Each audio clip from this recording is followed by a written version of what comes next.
It's a future word, and you don't understand it because it's a prophetic word. Is there anybody here?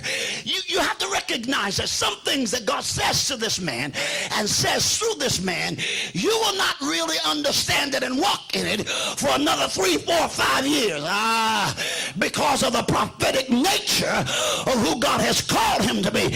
And God says, I'm going to use you to open the door, to open the screen, and to show them a brand new possibility. Now, if they're going to get to that place, they're going to have to believe the prophet because they don't know how. They don't know how to get there. I'm talking to some preachers now. I know you're anointed, but you better believe the prophet. Can I come back again? Oh, okay. I don't want to mess up. God says, I'm not going to say it to you. Mashabah. And anybody in here who wants to be in a church where the preacher is always preaching where you are, you need to understand, you don't need me to tell you where you are. You know where you are. You need me, Hashaba, to say to you, I know where you are, but there's a place that God wants to take you. I need to prophesy to you when you don't understand it. I need to prophesy to you when you don't agree with it. When it defies your logic. God says, Gerald, speak the word in their spirit. Their mind may not comprehend, but it's all right because this is spiritually discerned. It is not mentally discerned. It is spiritually. Can I say this to you? There are some words that are being spoken, and sometimes when pastor comes and he speaks the word, I hear you. I'm a prophet. You say, I heard that before. When he approaches prayer, I heard that before. When he approaches various, I heard that before.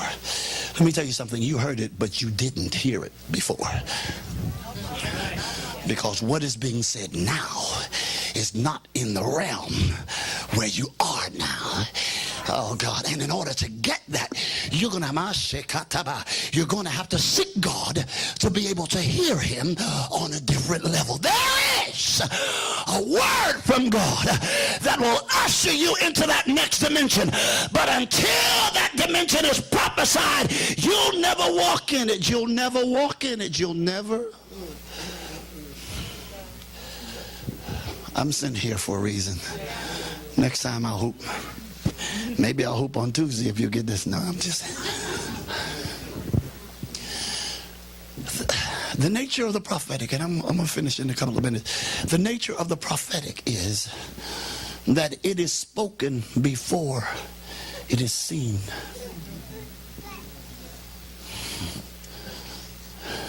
But the prophet often speaks the word, even though it's years in advance.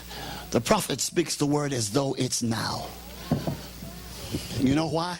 Because in his or her spirit, it is now. How about this? For unto us a child not will be born. Oh, I wish I had some. For unto us a child is born. What do you mean? Isaiah is a lying prophet because it didn't come to pass. No, Isaiah was there at the manger. Kashaba. 700 years before the manger ever showed up. I wish I had a praying church. He's standing there at the manger looking at the baby Jesus. And in his experience, in his spirit, it is right now. So that he doesn't say unto us, a child will be. I'm right here at the manger. I see it. I see it happening right now unto us. Child is born, and it won't manifest for 700 years. You're going to call him a lying prophet?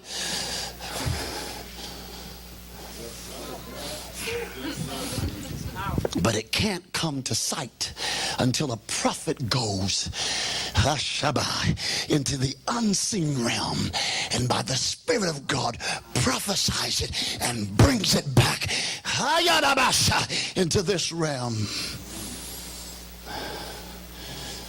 And so the enemy says to you, don't believe that. He just dreaming. I know I'm in the right house. She crazy. That ain't God. And God says, I'm prophesying outside of your tradition and outside of stuff that you think you know. Can I tell you what truth is? Can I tell you what truth is? Because see, some of y'all hung up on yesterday's truth. You have to understand that truth is not ever ultimate until we see Jesus. Oh.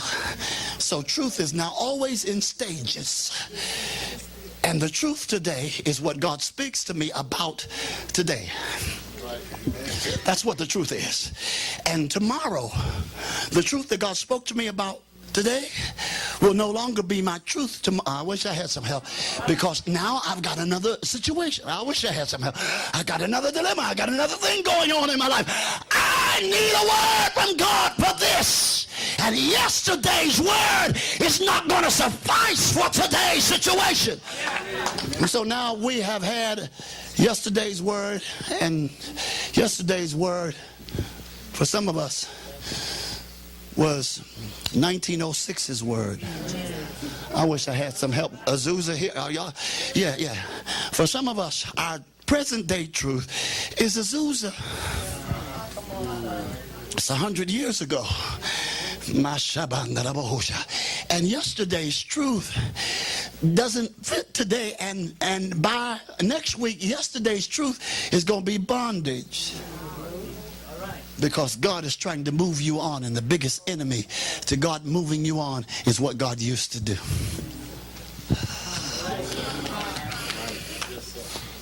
This is not in my notes. I'm just going with the flow. Don't be mad at me.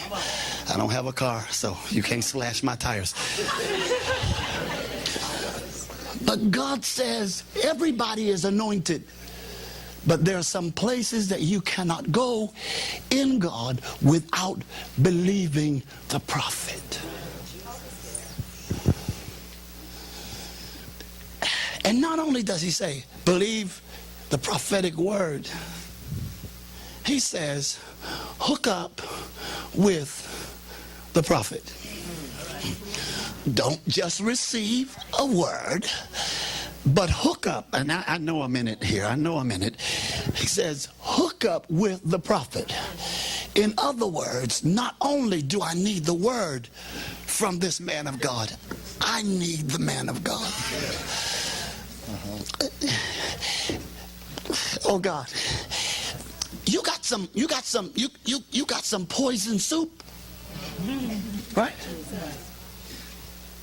There's death in this stuff. You want us to eat this? Tell you what you do. Take some meal and pour the meal in the poison soup. Now I gotta ask you. No, let me put I gotta ask you. We don't know how to say that word anymore. I gotta ask you something. What does pouring meal in already poisoned soup do except thicken poison soup?